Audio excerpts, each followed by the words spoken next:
Dutta Media, Power of News.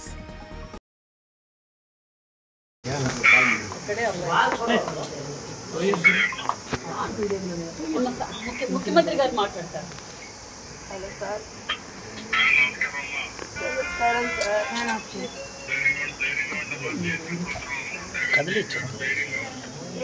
ధైర్యం ఉంటుంది sir, వెళ్ళిపోయా స్వామి.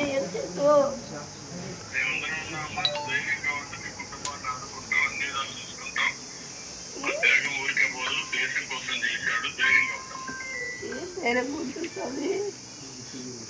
సార్ చెప్పాను సార్, అన్ని విధాలుగా ఉంటామని చెప్పాను సార్. వాళ్ళ ఫాదర్ మాట్లాడతారు. వాళ్ళ ఫాదర్ సార్ నమస్తే సార్. నమస్తే, థ్యాంక్స్ సార్. మీరు కాల్ చేసి సార్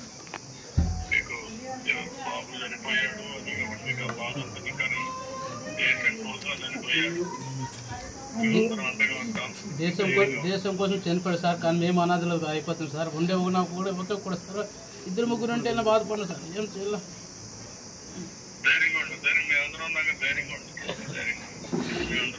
సరే సార్, సరే సరే.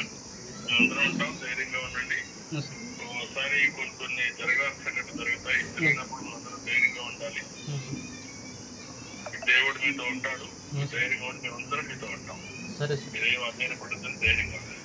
సరే మీ త్యాగాలకి ధైర్యంగా ఉండి మేము అందరం. సరే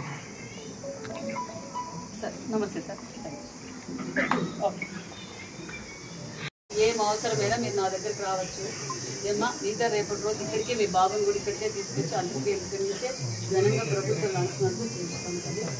అమ్మా మేము ఎప్పుడు నీ వెంటే ఉంటాం. अमर है जोहार मुरली नायक, जोहार मुरली नायक, जोहार मुरली नायक.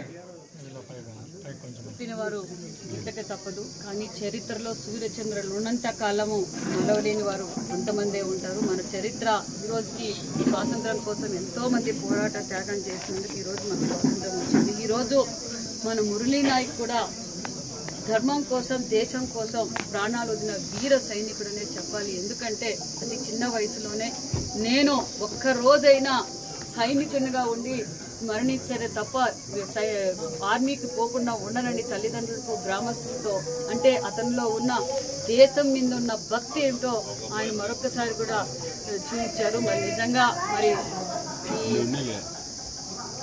సత్యసాయి జిల్లా పెనుకొండ నియోజకవర్గం గోరెంట మండలంలోని తల్లితాండ శ్రీరాములు నాయకు జ్యోతిబాయికి ఉన్న ఏకైక సంతానం మురళీ నాయకు. మరి మురళీ నాయకు వారి బాధ అయితే నిజంగా చెప్పరాని బాధ. కానీ ఒక పక్క వాళ్ళు నిజంగా నా కొడుకు ఈ దేశం కోసం ప్రాణాలు ఇద్దామన్న ధైర్యంగా కూడా ఉంటున్నారు. అదేవిధంగా ఆ తల్లిదండ్రులకు కూడా నిజంగా మనమందరం రుణపడి ఉండాలని కూడా తెలియజేస్తున్నాం. ఎందుకంటే వారు చేసిన త్యాగం అంతా ఇందా కాదు. మరి ఇప్పుడు ముఖ్యమంత్రి గారు కూడా మాట్లాడి వారి తల్లిదండ్రులు పరామర్శించి వాళ్ళకి వెళ్ళలేలా ఈ కుటుంబానికి ఎప్పుడు అండగా ఉంటామని కూడా తెలియజేస్తూ, అంతేకాకుండా ఇది అందరూ స్ఫూర్తిగా తీసుకోవాలి. ఎందుకంటే దేశం కోసం ఆస్తులు, ప్రాణాలు వదలటానికి మనం అంతా సిద్ధంగా ఉండాలి. ఎందుకంటే ధర్మం కోసం ఈరోజు మనం పోరాటం చేస్తున్నాం. ఒక పక్క నరేంద్ర మోడీ గారు కావచ్చు, ఒక పక్క మన ముఖ్యమంత్రి చంద్రబాబు నాయుడు గారు మన దేశం కోసం అన్ని వేళలా అన్ని శ్రమించడానికి మనం సిద్ధంగా ఉండాలని కూడా తెలియజేస్తూ, ఖచ్చితంగా పాకిస్తాన్ని భూస్థాపితం చేయబోతున్నాం అన్న విషయాన్ని కూడా మనం తెలియజేస్తున్నాం. ఎందుకంటే ఈరోజు మనం న్యాయబద్ధమైన పోరాటం చేస్తున్నాం. మరి ఎంత కిరాతకంగా హత్యలు చేశారో మనం అందరం చూసాం. మరి ఇలాంటి వీర జవాన్ల మరణం వృధా కాదు. ఖచ్చితంగా మనం పాకిస్తాన్కి తగ్గ బుద్ధి చెప్తామనే విషయం కూడా తెలియజేస్తూ, ముఖ్యమంత్రి గారు కూడా వారి తల్లిదండ్రులతో కూడా మాట్లాడారు, పరామర్శించారు, ధైర్యంగా ఉండమని కూడా చెప్పారు. అన్ని విధాల ఆ కుటుంబానికి రాష్ట్రం నుంచి కావాల్సిన సహకారం, కేంద్రం నుంచి రావాల్సిన సహకారం ఖచ్చితంగా ఉంటుంది. మరి ఈరోజు నేను కూడా వారి కుటుంబానికి ఆసరాగా ఉండాలి. ఎందుకంటే వాళ్ళ కుటుంబ పోషణ మొత్తం ఆ అబ్బాయి మీదే ఆధారపడి ఉండేది. మరి అబ్బాయి కుటుంబ పోషణ ఇబ్బంది పడుతుందన్న ఉద్దేశంలో నేను కూడా ఒక 5 లక్షల రూపాయలు చెక్ కూడా అందజేశాను. ఖచ్చితంగా ఎల్లవేళలా ఆ కుటుంబానికి అండగా ఉంటామని కూడా తెలియజేస్తూ, జోహార్ మురళీ, జోహార్ మురళీ, జోహార్ మురళీ.